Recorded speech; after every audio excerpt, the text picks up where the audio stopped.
Good morning, dear children. Today we will start with exercise 3.2 of square and square root.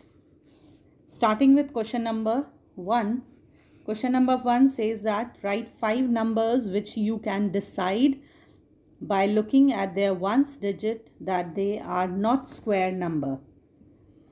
We know that the first property of square number we have studied. A square number always end with 0. It always end with 0, 1, 4, 5, 6 or 9. Therefore, we can say that a number having 2, 3, 7 or 8 will never be a square number. A number having 2, 3, 7 or 8 at its unit place is never a square number. So we can frame numbers. So it can be 2, 13, 27, 88, 243. Here we can see that all the unit place must be having 2 or 3 or 7 or 8. So you can write any number which is having 2, 3 or 7 or 8 at its unit place. Now question number 2. What will be the unit digit of the square number of the following number? Again, we have studied in the property. Which property? Property 4 we have studied that if 951, we will see unit digit is 1. So the square will also end with 1. If here second one unit digit is 2, so the square will end with 4. Unit digit is 9, so square will end with 1. Unit digit is 3, square will end with 9. Unit digit is 4, square will end with 6.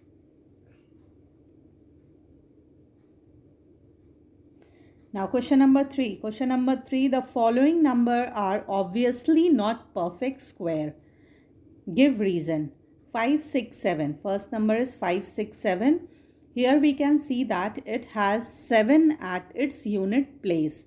But a perfect square, we know that a perfect square has 0, 1, 4, 5, 6 or 9 at its unit place. Therefore, we can say that 567 is not a perfect square because at unit place it is having 7.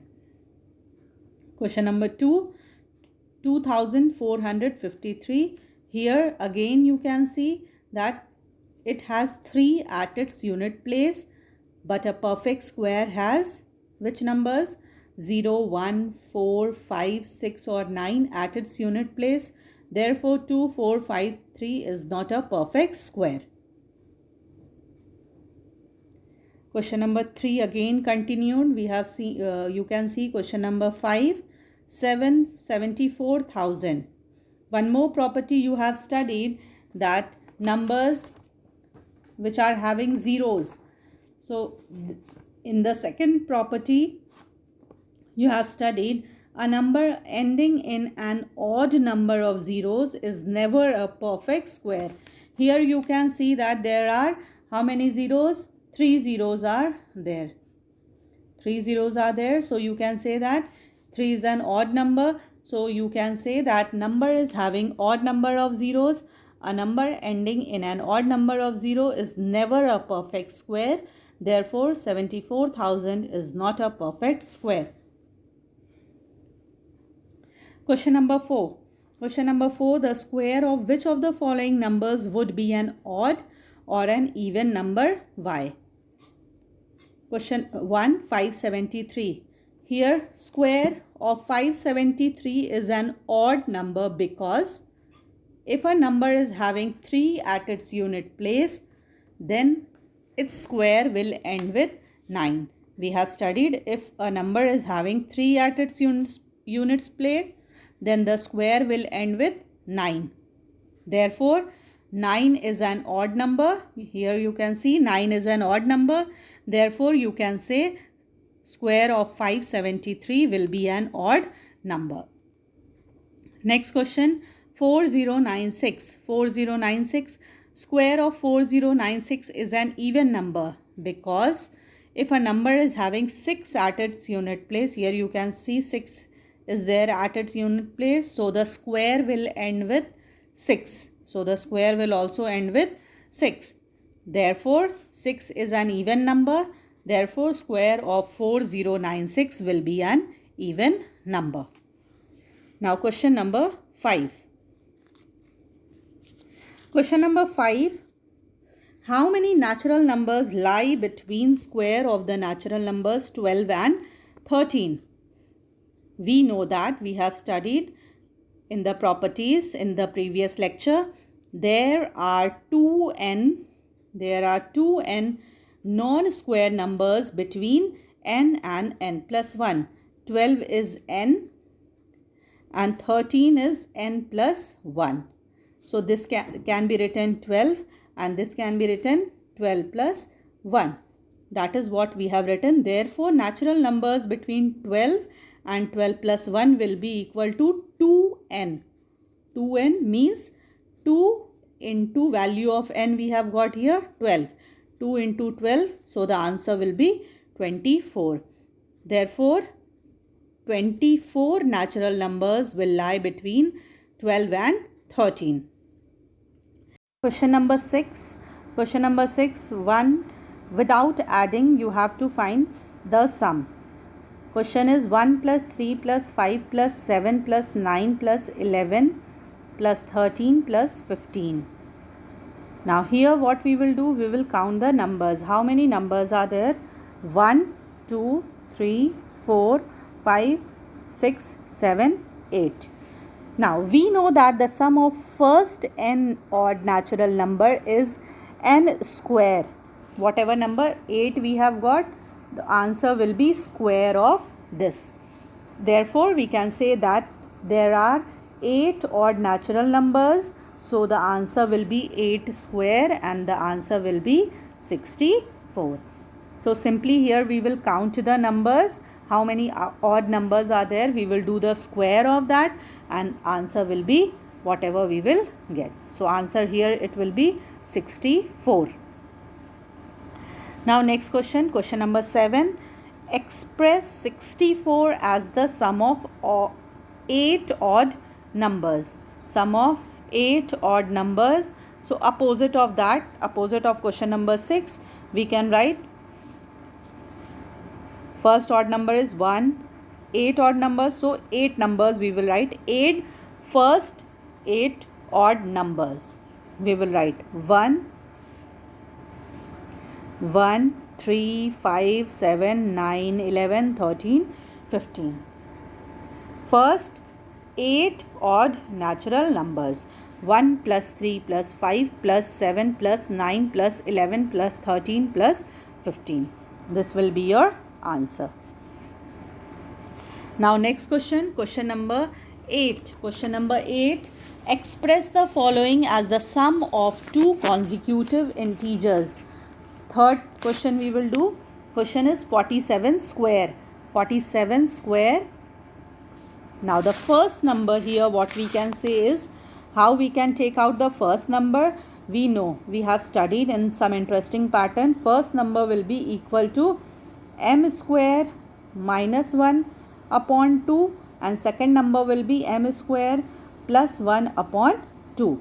So by putting in the formula m square, 47 square minus 1 upon 2, we will get 1104 and second number 47 square plus 1 upon 2, we will get 1105. So 47 square will be equal to 2209. That is the sum of 1104 and 1105. So answer will be 1104 and 1105. Now question number 9. Question number 9, third part.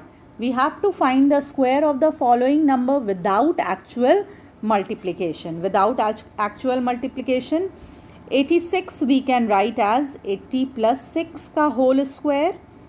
80 plus 6 का whole square can be written as 80 plus 6 and then 80 plus 6 into. Here what we can write, 80 will be multiplied by these two numbers and 6 will be multiplied by these two numbers. So we can write 80 into 80 plus 6 plus 6 into 80 plus 6. Here when we will solve 6400 plus 480 plus 480 plus 36. When we will add all the numbers, we will get 7396. So without actual multiplication, we have taken out the square of 86.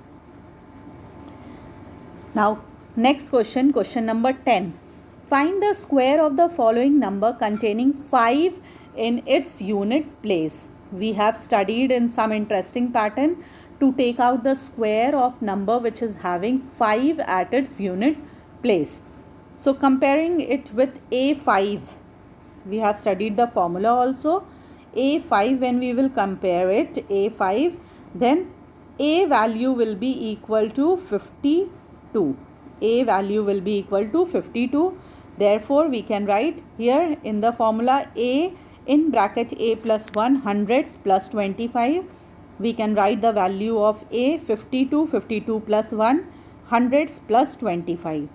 When we will solve this, it will come 2756 hundreds plus 25. It will come 275,600 plus 25. Answer will be 275,625. This will be your answer.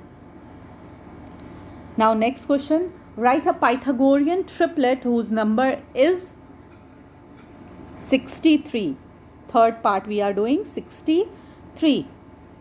So given number means we know that there are 3 Pythagorean triplet. Given number, one number is given 63. So we have assumed that one number m square minus 1 is equal to 63. From there we have taken out the value of m. So m will be equal to 8 here. M here we have taken out 8. Now we will put in both the triplets. M square plus 1 when we have taken out 8 square plus 1, that will come 65. Here when we will put 2m, 2 into 8, it will come 16. So the Pythagorean triplet will be equal to, one will be 63, already it is given. Next one will be 65 and last one will be 16. So this will be your answer. Now next, in the next lecture we will study taking out square root with prime factorization and we will do exercise 3.3.